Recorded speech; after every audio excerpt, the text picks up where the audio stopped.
ರಾಜಕಾರಣಕ್ಕೂ block ಮ್ಯಾಜಿಕ್ಗೂ ಅವಿನಾಭಾವ ಸಂಬಂಧ. ಅಧಿಕಾರಕ್ಕೆ ಏರೋದಕ್ಕೆ, ಕುರ್ಚಿ ಕಸಿದುಕೊಳ್ಳೋದಕ್ಕೆ ಮಾಟ ಮಂತ್ರ ಮಾಡೋದನ್ನು ಸಿನಿಮಾದಲ್ಲಿ ನೋಡಿದ್ದೇವೆ. ಆದ್ರೀಗ ಸಿಎಂ ಸಿದ್ದರಾಮಯ್ಯರಿಗೂ ಮಾಟ ಮಂತ್ರ ಮಾಡಿಸಿದ್ರಾ? ಮಾಟ ಮಂತ್ರದ ಪ್ರಭಾವದಿಂದಲೇ ಸಿದ್ದರಾಮಯ್ಯ ಸೈಲೆಂಟ್ ಆಗಿದ್ದಾರಾ ಅನ್ನೋ ಪ್ರಶ್ನೆ ಹುಟ್ಕೊಂಡಿದೆ. ಸಿದ್ದು ಮೌನಕ್ಕೆ ಮಾಟ ಮಂತ್ರವೇ ಕಾರಣನ?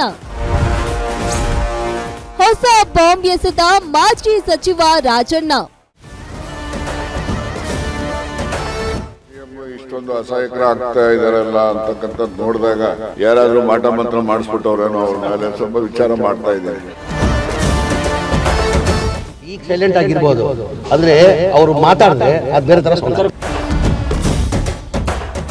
ಸಿಎಂ ಸಿದ್ದರಾಮಯ್ಯ ಅಂದ್ರೇನೆ ಗತ್ತು ಗೈರತ್ತು. ಟಗರು ರಾಜಕೀಯ ಏಟಿಗೆ ಎದುರಾಳಿಗಳು ಸಹ ಬೆಚ್ಚಿ ಬಿದ್ದಿದ್ದು ಸುಳ್ಳಲ್ಲ. ಆದ್ರೀಗ ಖದರ್ ಲೀಡರ್ ಖಡಕ್ ಮಾತುಗಾರ ಫುಲ್ ಸೈಲೆಂಟ್ ಆಗಿದ್ದಾರೆ. ಸಿಎಂ ಸಿದ್ದರಾಮಯ್ಯ ಅಸಹಾಯಕರಾಗಿದ್ದಾರೆ ಅಂತ ಅವರ ಆಪ್ತರೇ ಮಾತನಾಡ್ತಿದ್ದಾರೆ. ಸಿಎಂ ಸಿದ್ದರಾಮಯ್ಯ ಅಸಹಾಯಕರಾಗಲು ಅವರ ವಿರುದ್ಧ ಮಾಟ ಮಂತ್ರ ಮಾಡಿದ್ದಾರೆ ಅನ್ನೋ ಸ್ಫೋಟಕ ಆರೋಪವನ್ನ ಮಾಜಿ ಸಚಿವ ಕೆಎನ್ ರಾಜಣ್ಣ ಮಾಡಿದ್ದಾರೆ. ನನ್ನ ಅನುಭವದಲ್ಲೂ ನಾನು ಮೊನ್ನೆನೇ ಹೇಳಿದ್ದೀನಿ, ಅಸಹಾಯಕರಿದ್ದಾರೆ ಅಂತ ಹೇಳಿದ್ದೇನೆ.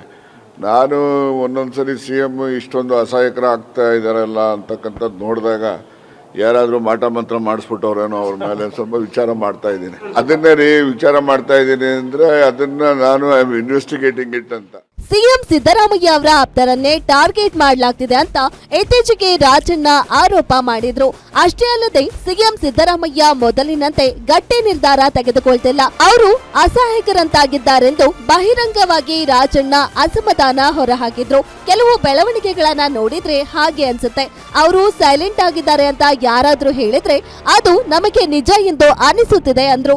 ಅಲ್ಲದೆ ಜಮೀರ್ ಕೂಡ ಮಾತನಾಡಿದ್ದು ಅವರು ಈಗ ಸೈಲೆಂಟ್ ಆಗಿರಬಹುದು, ಆದ್ರೆ ಅವರು ಟಗರು ರೀತಿ ಮತ್ತೆ ಗರ್ಜಿಸ್ತಾರೆ ಅಂದರು. ಆಸ್ತಿಕರೋ ನಾಸ್ತಿಕರೋ ನೋಡ್ರಿ, ಯಾವಾಗ್ಲಾದ್ರೂ ಕೂಡ ಮನುಷ್ಯನ ಮೇಲೆ ಏನಾದ್ರು ಪರಿಣಾಮ ಆಗ್ಬೇಕು ಅಂದ್ರೆ ಅವ್ರು ಆಸ್ತಿಕರೇ ಆಗಿರ್ಬೇಕು ಅಂತಲ್ಲ, ಅಥವಾ ನಾಸ್ತಿಕರಾಗಿರ್ಬೇಕು ಅಂತನೂ ಅಲ್ಲ. ಬರ್ತಕ್ಕಂಥ ತೊಂದರೆ ಯಾರನ್ನೂ ಬಿಡೋದಿಲ್ಲ. ನಾನು ಮಾಟ ಮಂತ್ರದಲ್ಲಿ ನಂಬಿಕೆ ಇಲ್ಲೇ ಇರೋನು, ಗೊತ್ತಾಯ್ತಾ?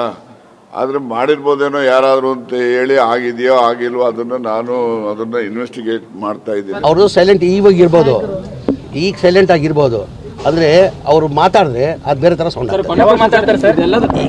ಏನ್ ಅಗತ್ಯ ಇಲ್ಲ ಮಾತಾಡೋದು, ಮಾತಾಡ್ತಾರೆ.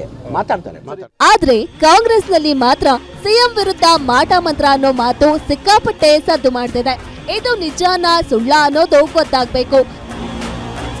ವೀರೇಶ್ ದಾನಿ, political bureau, guarantee news, Bengaluru.